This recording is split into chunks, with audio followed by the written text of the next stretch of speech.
প্রিয় শিক্ষার্থীরা, আশা করছি তোমরা ভালো আছো, সুস্থ আছো, নিরাপদে আছো। আমি আজকে এমএ শেষ পর্বের শিক্ষার্থীদের সাথে কথা বলবো। আমরা বাংলা কবিতা 1 পড়ছিলাম। সেখানে এর আগে আমরা কাজী নজরুল ইসলাম সম্পর্কে আলোচনা করেছি। আজকে আমরা অন্য একজন কবি সম্পর্কে আলোচনা করব। আমরা ছোটোবেলা থেকেই তার কবিতা, গান, নাটক শুনে আসছি এবং আমাদের অস্তিত্বে অনেক প্রবলভাবে মিশে আছে। আমার মনে হয় তোমরা বুঝতে পেরেছো আমি কার কথা বলছি। অনেকেরই অনেক প্রিয় জসিম উদ্দিন, জন্ম 1904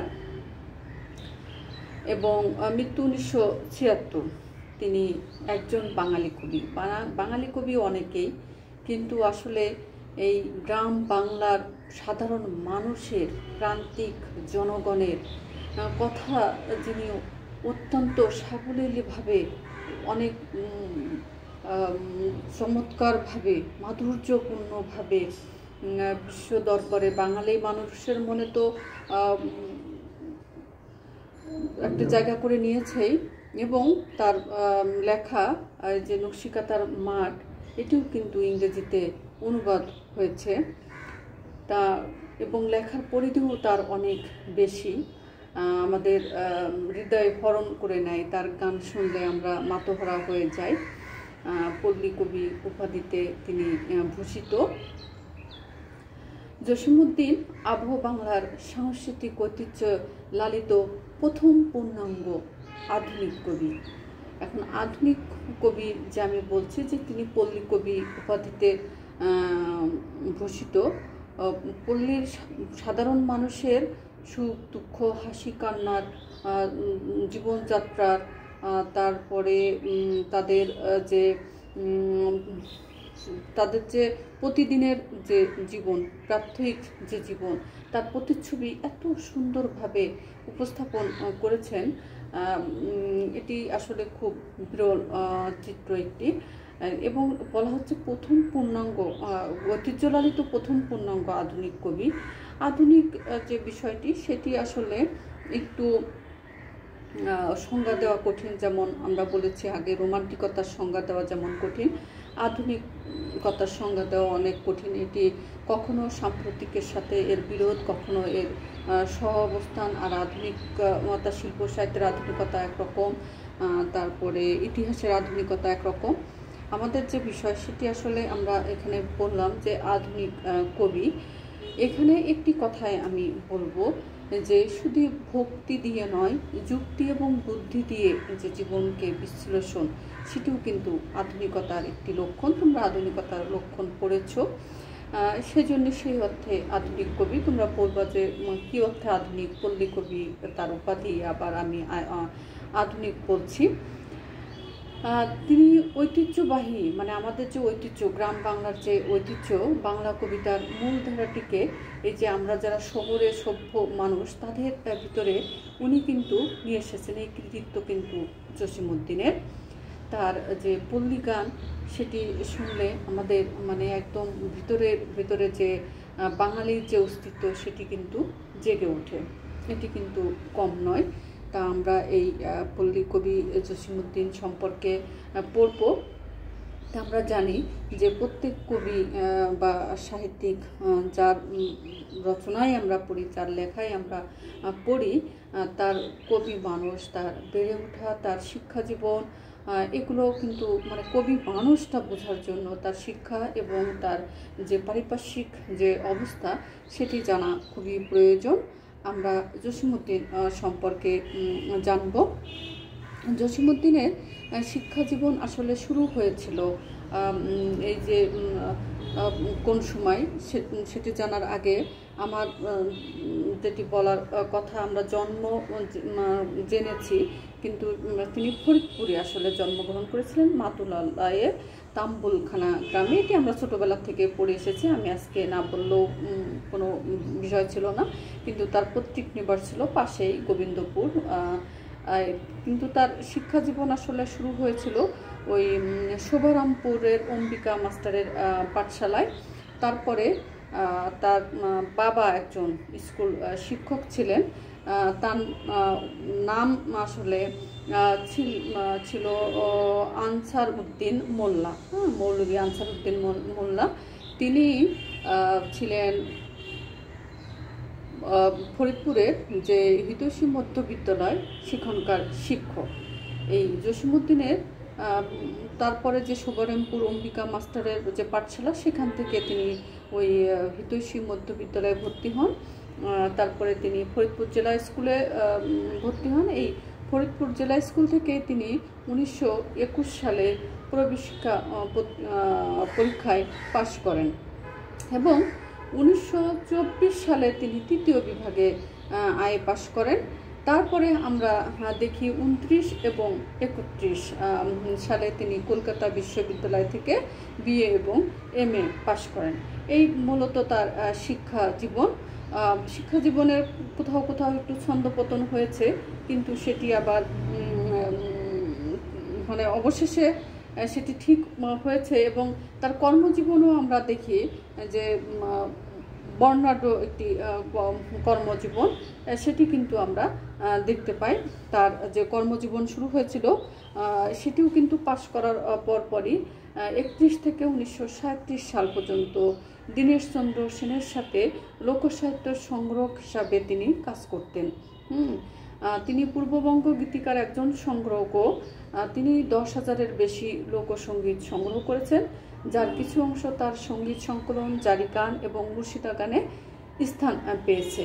তিনি বাংলা লোকসাহিত্যের বিশদ ব্যাখ্যা এবং দর্শনখণ্ড আকারেও লিখে গেছেন। 1938 সনে তিনি কি করেন, ঢাকা বিশ্ববিদ্যালয়ে বাংলা বিভাগের প্রভাষক হিসাবে যোগ দেন।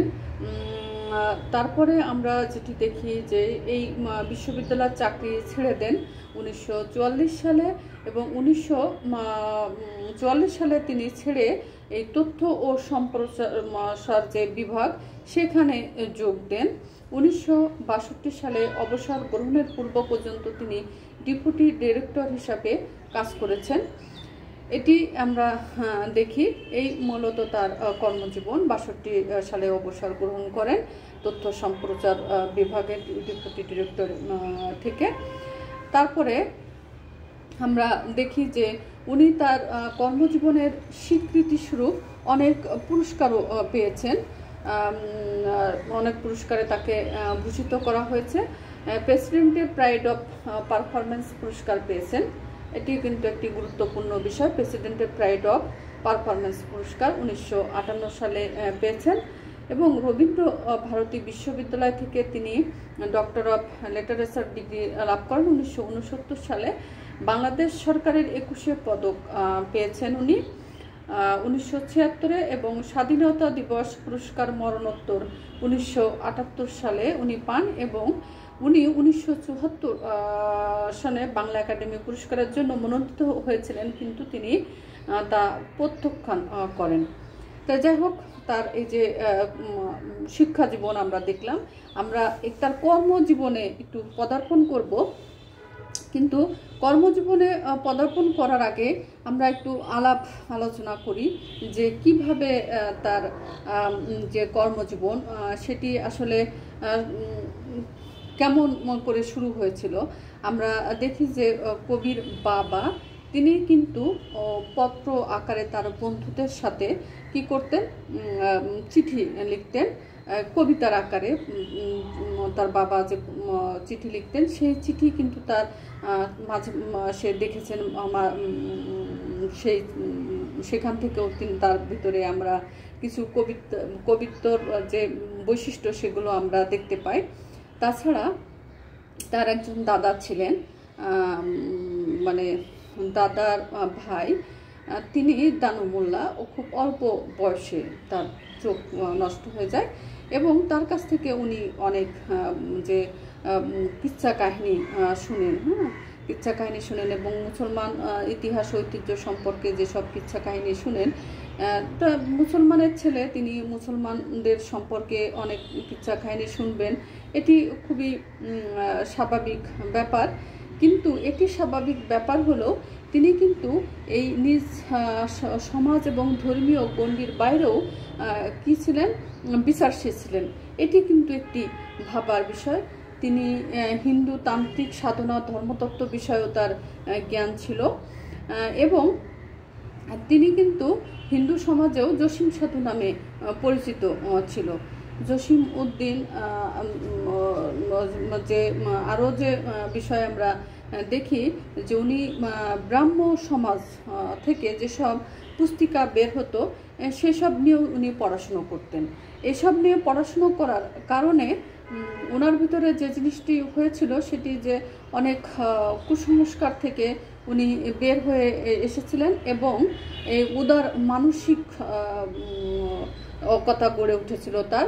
এজন্যই তিনি অনেক সংগঠনের সেবা ধর্মে বিশেষ আগ্রহী হয়ে উঠেছিলেন, মানব সেবা ধর্মে তিনি আগ্রহী হয়ে উঠেছিলেন।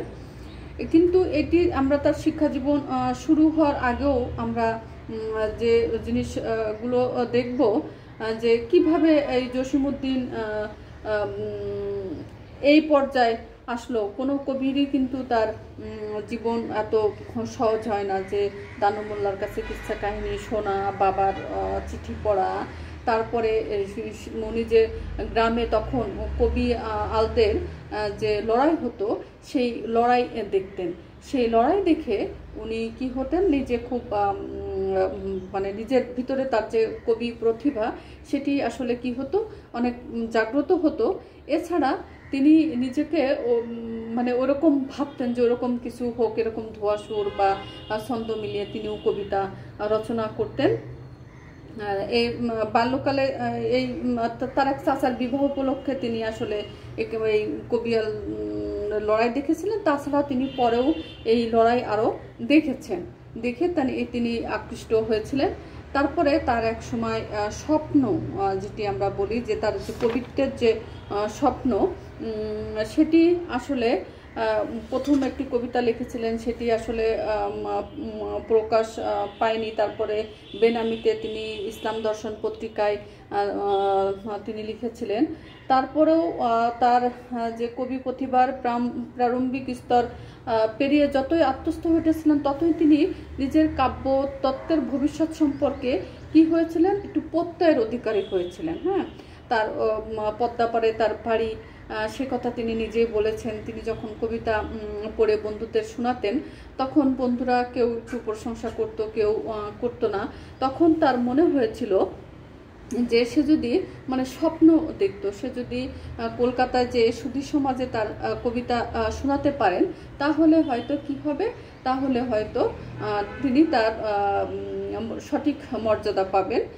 এই যে সব ভেবে তিনি যখন নবম শ্রেণীর ছাত্র, তখন তিনি একবার কি করলেন, তিনি কাউকে কিছু না বলে কলকাতায় তার এক দূর সম্পর্কীয় বোনের বাসায় চলে গেলেন।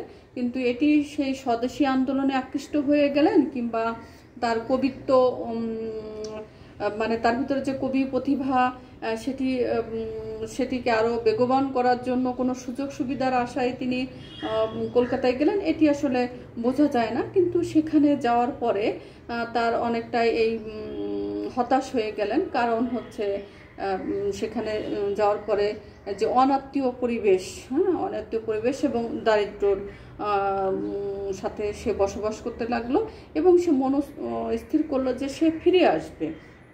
ফিরে যখন আসবে তখন তিনি ভাবলেন যে তিনি কি করবেন, তিনি কারোর সাথে মানে কলকাতায় যারা সাহিত্য সমাজের যারা তখনকার যারা বর্ণ ব্যক্তিত্ব আছেন তাদের সাথে একটু দেখা করবেন। এই দেখা করার জন্য তিনি কি করলেন, তিনি চেষ্টা করতে লাগলেন। তো অনেক চেষ্টা করার পরে তিনি চারুচন্দ্র বন্দ্যোপাধ্যায়ের সঙ্গে সাক্ষাৎ করলেন। তার অনেক খড় কাঠ পুড়িয়ে, কিন্তু তার কাছ থেকে তিনি তেমন কোনো উৎসাহ পেলেন না। তারপরে দৈবক্রমে ফরিদপুরের মৌলভী তমিজউদ্দিনের সাথে তার সাক্ষাৎ হলো। এই তমিজউদ্দিনের সাথে সাক্ষাৎ হওয়ার পরে তিনি ভোলার কবি মোজাম্মেল হকের সঙ্গে সংস্পর্শে আসার অনুপ্রেরণা পেলেন। এখান থেকে তিনি আবার আমাদের তখন যে আমাদের বাংলা সাহিত্যের আর একজন কি বলবো উজ্জ্বল নক্ষত্র আমি বলি, তার সাথে দেখা হলো। সেটি হলো কাজী নজরুল ইসলাম।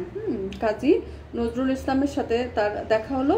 এই কাজী নজরুল ইসলাম তাকে অনেক কি করলেন, প্রশংসা করলেন। কবি কিশোরকে কি করলেন, স্বাগত জানালেন, তারপরে মানে খুব তাকে উৎসাহ দিলেন। এবার তিনি যখন ঘরে ফিরলেন তখন কি করলেন, তার আর সেই পুরনো ছাত্রদের মানে ভিড়ে গেলেন, কিন্তু তিনি আর পূর্বের ছাত্রটি রইলেন না।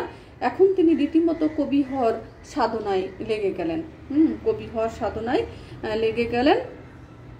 তারপরে এ সময়ে আরও আরেকজনের তিনি সহচর্য পেয়েছিলেন। তিনি রাজেন্দ্র কলেজের দর্শনের অধ্যাপক এচ.সি. সেন। তিনি আর তাকে উৎসাহ দিতে লাগলেন যে উৎকৃষ্ট মানের কবিতা লেখার জন্য কি কি প্রয়োজন। তিনি রবীন্দ্রনাথ এবং ওয়ার্ডসওয়ার্থের কবিতা পড়তে বললেন অল্প ব্যবধানে, এবং এইসব এর পরেই অল্প ব্যবধানে দশম শ্রেণীর ছাত্র থাকাকালীন তিনি এক বাস্তব ঘটনা অবলম্বনে বিখ্যাত কবর কবিতাটি তিনি লিখে ফেললেন। এটা কিন্তু খুব বড় ধরনের একটি বিষয়। এইভাবে কিন্তু তিনি কি করলেন, তিনি হচ্ছে এই সাহিত্যের পরিসরে ঢুকে পড়লেন। স্কুলের ছাত্র থাকাকালীনই জসীমউদ্দিন বাংলা ছোট বড় অনেক কবির সঙ্গে কি হলো, পরিচিত হলেন। এবার আমরা দেখব যে তিনি কি কি তার যে কাব্যগ্রন্থগুলো সেগুলো আসলে কি কি, তারপরে তার নাটক, তার উপন্যাস, তার ভ্রমণ কাহিনী, সব কিছুর জন্যই কিন্তু তিনি বিখ্যাত। আমরা যে প্রথম তার কাব্যগ্রন্থ দেখি রাখালি, 1927 সালে এটি প্রকাশিত হয়েছিল। তোমরা যদি ইন্টারনেটে যাও তাহলে দেখতে পাবে, নেটে সার্চ দিলে যে তার মানে সিরিয়ালি প্রকাশ সাল সহ দেখতে পাবে। সেজন্য আমি আর প্রকাশ সালগুলো বলে যাচ্ছি না। রাখালি, নকশিকাঁথার মাঠ, বালুচর, ধানক্ষেত, সুজন বাদিয়ার ঘাট, হাসু, রূপবতী, মাটির কান্না, এক পয়সার বাসি, সখিনা, সুচয়নী, ভয়াবহ সেই দিনগুলিতে, মাঝে জননী কান্দে, হলুদ বরণী, জলে লিখন, পদ্মা নদীর দেশে, কাফনের মিছিল, মহরম, দুমুখ চাঁদ, পাহাড়ি, এগুলো কিন্তু আমরা দেখতে পাই যে কাব্য হিসাবে আমাদের পাঠ্যসূচিতে আছে। আসলে রাখালি এবং হচ্ছে ধানক্ষেত, মাটির কান্না, তা আমরা কাব্যগুলো পড়ব। তার আগে আমরা জসীমউদ্দিন সম্পর্কে একটু তো জানলাম, তার এই যে বিষয়গুলো, যে আসলে তিনি অসাম্প্রদায়িক ছিলেন। তার লেখাগুলো দেখলেও আমরা বুঝি। নাটক হচ্ছে পদ্মা পার, বেদের মেয়ে, মধুমালা, পল্লীবধূ, গ্রামের মেয়ে, ওগো পুষ্পধনু, আসমান সিংহ, এই নাটকগুলো কিন্তু অনেক জনপ্রিয় নাটক। আমরা রেডিওতে এই নাটকগুলো শুনেছি, শুনে অনেক মুগ্ধ হয়েছি, আমাদের ভালো লেগেছে। তোমরা এখন এই পর্যায়ে আসো কিনা জানি না, তবে যদি শোনো তাহলে তোমাদেরও ভালো লাগবে। আত্মকথা, যেটি হচ্ছে যাদের দেখেছি, ঠাকুর বাড়ির আঙিনায়, জীবন কথা, স্মৃতিপট, স্মরণের স্মরণীবাহী। আচ্ছা, এটি একটি কথা। যে উপন্যাস, বোবা কাহিনী, ভ্রমণ কাহিনী হচ্ছে চলে মুসাফির, হলদে পরীর দেশ, যে দেশে মানুষ বড়, জার্মানির শহরে বন্দরে, রঙিলা নায়ের মাঝি, সঙ্গীত, গাঙের পাড়, জারি গান, মুর্শিদি গান। অন্যান্য হচ্ছে বাঙালির হাসির গল্প, প্রথম খণ্ড, ডালিম কুমার। এগুলোই কিন্তু তার যে লেখা, সেগুলো আমরা দেখি। তারপরে আমরা আরও যে বিষয় জানব, এই আমরা ইতিমধ্যে কিন্তু জেনেছি যে তিনি কবি গানের যে বিষয়, গানের যে বিষয়, কবিয়ালের যে লড়াই, এসব দেখে তিনি কি করতেন, ওই সুর এবং ওই ছন্দে তিনিও কবি গান লেখার চেষ্টা করতেন। এবং এই সবাই তার দেখে কি মন্তব্য করত সেটা সম্পর্কে উনি বলেছেন যে পাড়ার লোকেরা আমার কবি গান শুনে মন্তব্য করিত, কালে এই ছেলেটি চেষ্টা করলে একজন বড় কবিয়াল হইবে। একজন কবিয়াল হওয়ার কথা মানুষ স্বপ্ন দেখত, কিন্তু জসিমউদ্দিন আসলে কি হলেন, কিন্তু তাদের সে ভবিষ্যৎবাণী সফল হইল না। আমি কবিয়াল হতে পারিলাম না, হইলাম কবি জসিমউদ্দিন। জার্মান দার্শনিক ও পণ্ডিত ইয়োহান জি হার্ডার বলেছেন, একজন জার্মান দার্শনিক এবং পণ্ডিত ইয়োহান জি হার্ডার তার নাম, তিনি বলেছেন folk poetry is the soul of a nation. হ্যাঁ, ফোক পোট্রি কি তোমার হচ্ছে সাহিত্যে জাতির হচ্ছে এই ফোক লোকজ যে সাহিত্য বা ফোক সাহিত্য, এটি হচ্ছে জাতির আত্মা। আসলে জাতির যে মানে শিকড়, সেটি কিন্তু আসলে এখানেই থাকে, সেজন্যই বলা হচ্ছে যে জাতির আত্মা। লোককবিতার একটি অংশ ভাবগম্ভীর ও দার্শনিকতা পূর্ণ। হ্যাঁ, লোককবিতার একটি অংশ। আচ্ছা, এমন গভীর ভাবনা থেকে বলা যায় জসিমউদ্দিন এই যে যে কবিতা, সেগুলো আসলে ভাবগম্ভীর এবং দার্শনিকতাপূর্ণ। এই যে এই গভীর ভাবনা থেকে বলা যায় জসিমউদ্দিন কি করেছিলেন, মধ্যযুগ ও আধুনিক যুগের মধ্যকার সেতু বিচ্ছিন্নতার সাঁকো হিসাবে কাজ করেছিলেন। এবং মনে হয় যে মানে একটা সুতা ছিঁড়ে গেছে, সেই সুতা দুটিকে কি করতে চেয়েছিলেন, সংযোগ করতে চেয়েছিলেন। সেই সঙ্গে বাংলা কাব্যকে তিনি বাংলা কাব্যের গণমুখী নিজস্ব ধারায় রাখতে চেয়েছিলেন। হ্যাঁ, নিজস্ব ধারা, অন্য কোনো ধারায় না, যে নিজস্ব ধারায় রাখতে চেয়েছিলেন। আসলে সবাই স্বতন্ত্র, সবার আলাদা বৈশিষ্ট্য আছে, আর জসিমউদ্দিনেরও আলাদা বৈশিষ্ট্য, এটি খুবই স্বাভাবিক। আমরা দেখেছি যে তার যে চিন্তা চেতনা ছোটোবেলার থেকেই আমরা মানে একটু ভিন্ন ধরনের যে বৈশিষ্ট্য কবি সাহিত্যিকদের ভিতরে থাকে, সেটি তার ছিল। সেই নিজস্ব ধারা, হ্যাঁ, গণমুখী নিজস্ব ধারা রাখতে চেয়েছেন তার চিন্তা চেতনাকে।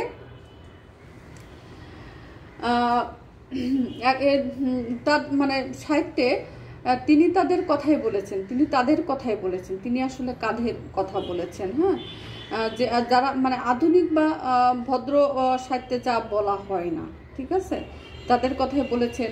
যেমন একজন রাখাল, হ্যাঁ, রাখাল যে অন্যের ক্ষেতে কাজ করে, সে অন্যের ক্ষেতে নিজের দেশে কাজ করে, অন্য দেশেও কিন্তু সে কাজ করতে চায়। যখন যে এলাকায় কাজ বেশি থাকে তখন সে এলাকায় যায়, এবং সেই এলাকায় যখন যায়, সেই এলাকায় যেও তার হয়তো কোনো কারোর ভালো লেগে যায়, এই যে সেখানে যে মন দেওয়ানোর যে বিষয়, এবং রাখাল চলে আসলে মানে সেই মেয়েটির কি অবস্থা হয়, এই যে এরকম যে বিষয়গুলো ভদ্র সমাজে আলোচিত হয় না, সেই বিষয়গুলোই কিন্তু তিনি তার সাহিত্যে উঠিয়ে নিয়ে এসেছেন। আধুনিক ভদ্র সাহিত্য, পাশ্চাত্য সাহিত্য এবং জীবন চেতনার প্রভাব সম্পর্কে তিনি সম্পূর্ণ সচেতন ছিলেন। হ্যাঁ, সচেতন ছিলেন বলেই তিনি কিন্তু একটা প্লট মানে তার নিজস্ব একটা প্লট তিনি বেছে নিতে পেরেছিলেন। আমরা বলেছিলাম যে আধুনিকতার যে বিষয়টি, সেটি আসলে বহু বর্ণিল, বহু রঙিন, এটি করা যায় না। এই যে আধুনিক সাহিত্যে যে বিষয়টির কথা বলা হচ্ছে, যে নিচ থেকে উপরের সাধনা করেনি কেউ, এই সাহিত্যে যে উপর থেকে নিচের সাধনা করেছে, অধিকাংশ সময় শুধু উপরের সাধনাই করেছেন। কেউ কেউ কি করেছেন, শুধু উপরের সাধনাই করেছেন। সেই বিষয়গুলো আমরা দেখি। এই জসিমউদ্দিন ছিলেন সচেতন। জসিমউদ্দিন সেই বিষয়গুলো থেকে সচেতন ছিলেন, যে উপরের সাধনা করে, নিচ থেকে উপরের সাধনা করে না, উপর থেকে নিচের সাধনা করেছেন। কিন্তু এই যে সাধনা করেছেন সেটিও খুব বেশি না, অধিকাংশ সময় উপরে সাধনা করেছেন। সেজন্য তিনি কি করেছেন, এই বিষয়ে নিজের সচেতন থেকে সেই জিনিসটাকে তিনি দূর করতে চেয়েছেন। হ্যাঁ, এটি একটি বিষয়। এগুলো আমরা দেখি যে তার সাহিত্যে কিভাবে আসে এই জসিমউদ্দিন যে বিষয়গুলো, তিনি যে প্রান্তিক যে জনগণ, সেই প্রান্তিক জনগণের যে স্বপ্ন, তাদের যে চাহিদা, সেগুলো কিভাবে তার সাহিত্যে সুন্দরভাবে লিপিবদ্ধ করেছেন সেটি আমরা দেখি। এবং অতি যে তুচ্ছ বিষয়গুলো, সেগুলো আমাদের অনেকের কাছেই দাগ না কাটলেও জসীমউদ্দিনের জীবনে সেগুলো কিভাবে দাগ কেটেছে সেটিও কিন্তু আমরা দেখতে পাই। যেমন ধান ক্ষেত, আমাদের যে পাঠ্য যে বিষয় আছে ধান ক্ষেত, সেখানে আমরা দেখব যে ধান ক্ষেতের যে বর্ণনা আমরা দেখব। সেখানে দেখি যে ধান ক্ষেতের যে মানে ওঠানামার সাথে কৃষক হৃদয়ের যে স্বপ্ন, সেটি কিন্তু কি হয়, সেটি কিন্তু কৃষক হৃদয়ের যে স্বপ্ন সেটি কিন্তু মানে দোদুল্যমান হয়। সেটি দোদুল্যমান হয়, যদি আশা নিরাশার যে বিষয়টি সেটি কিন্তু ধান ক্ষেতের উপরে নির্ভর করেই হয়। এটি আমরা যেমন দেখব, তেমন আমরা যে নকশি কাঁথার মাঠ, তোমরা অনেকেই জানো এই সম্পর্কে, নকশি কাঁথার যে মাঠের যে বিষয়টি, সেখানে কিন্তু আমরা দেখি যে গ্রাম বাংলার গ্রামের যে চিত্র, প্রতিটি জসীমউদ্দিনের প্রতিটি লেখার ভিতরেই আমরা গ্রাম বাংলার যে চিত্র, খণ্ড খণ্ড চিত্র আমরা পাই। এটি আসলে আবহমান কাল থেকে এটি লালিত হয়ে আসছে। তারপরেও আমরা যেটি দেখি সেটি হচ্ছে যে তোমার জসীমউদ্দিন এটি অত্যন্ত নিখুঁতভাবে চিত্রণ করেছেন। এবং জসীমউদ্দিনের ভিতরে আরেকটি বিষয় আমরা যেটি দেখতে পাই সেটি হলো যে এটি শুধু জসীমউদ্দিনের পক্ষে সম্ভব হয়েছে, এবং সেটি হওয়ার কারণও কিন্তু আমরা দেখেছি যে সম্পর্কে জানা, ধর্ম সম্পর্কে জানার কারণে কিন্তু সম্ভব হয়েছে যে জসীমউদ্দিন অসাম্প্রদায়িক যে চেতনা, সেটি হয়েছিল যে পাশাপাশি দুটি ধর্মের লোক আমরা বসবাস করি, কেউ কারোর কাছে মানে তার কাছে কম গুরুত্বপূর্ণ এটি মনে হয়নি। এবং তার লেখার ভিতরেও কিন্তু আমরা এই জিনিসগুলো দেখি যে জসীমউদ্দিন তার যে প্রান্তিক জনগোষ্ঠীর নিয়ে লেখা, এই জনগোষ্ঠীর এই প্রান্তিক জনগোষ্ঠীর ভিন্ন ভিন্ন চিত্র তার লেখার ভিতরে চলে এসেছেন। এবং এই লেখার মাধ্যমেই তিনি কিন্তু বাঙালি হৃদয়ে একটি কি বলবো যে অমর হয়ে আছেন, এই শুধুমাত্র এই মানে প্রান্তিক জনগণের লেখা লিখেই। এবং এই সংস্কৃতির এই ঐতিহ্য, এই আবহাওয়া, যেটি মানুষের আর কি শিকড়, বাঙালির শিকড় যেটা, সেটি তার অন্তরে তিনি লালন করেছেন এবং সেটি আমাদের মাধ্যমে উপস্থাপন করেছেন। এবং অতি সাধারণ মানুষের যে বেদের মেয়ে, এটি খুবই কিন্তু কি আমাদের একটা বেদের সম্প্রদায়, সেরকম একটা বিষয় নিয়ে লেখা। মধুমালা, একটি মেয়ের নাম নিয়ে লেখা। সুজন বাদিয়ার ঘাট, কেন এটি সুজন বাদিয়ার ঘাট হলো? মাটির কান্না, এই যে এরকম লেখা আমরা অনেক জসীমউদ্দিনের অনেক লেখায় আমরা পড়েছি। এবং তার গানগুলো কিন্তু সেরকম চমৎকার। সেই গান শুনলেও আমাদের কি হয়, মানে চিত্তের ভিতরে আমরা যে বাঙালি সেই জাগরণ ঘটে। এই গান আমাদের প্রাণ মানে ঘর ছাড়া করে ফেলে এরকম একটি। এবং এই যে পল্লীগীতি, তার যে পল্লীগীতি, সেটি আসলে কি বলবো যে এখন পর্যন্ত বাঙালির হৃদয় হরণ করে আছে। এবং তার যে অন্য যে লেখা, সেগুলো দেখা যাচ্ছে যে ছোট বাচ্চা থেকে শুরু করে একদম বয়স্ক পর্যন্ত সবারই আসলে মনোহরণ করে। এরকম আমরা আসলে জসিমউদ্দিনের ধান ক্ষেত, তারপরে রাখালি এবং তার যে মাটির কান্না কাব্য পড়ব, তার আগে আমরা সমসাময়িক অন্য আরও যারা লেখক আছে সবার কিন্তু আলাদা স্বতন্ত্র বৈশিষ্ট্য আছে। যেমন মহিতলাল মজুমদার, তারপরে আমরা ছন্দের জাদুকর নামে সত্যেন্দ্রনাথ দত্ত, এই তারপরে যতীন্দ্রনাথ, এই যে সবার লেখার যে কি আলাদা একটা বৈশিষ্ট্য, হ্যাঁ। এবং তখন একটা বলয় চলছিল, সেই বলয় থেকে কিভাবে তিনি নিজেকে স্বতন্ত্র করে মানুষের মনে একটি আলাদা আলাদা কি বলবো স্বতন্ত্রভাবে নিজেকে প্রতিষ্ঠিত করলেন, এটি কিন্তু কম বিষয়, বড় বিষয়, খুব বড় বিষয়, মানে ওইকে ছোট করে দেখার কোনো উপায় নেই। ঠিক আছে, আজকে এ পর্যন্তই। ভালো থেকো, আল্লাহ হাফিজ।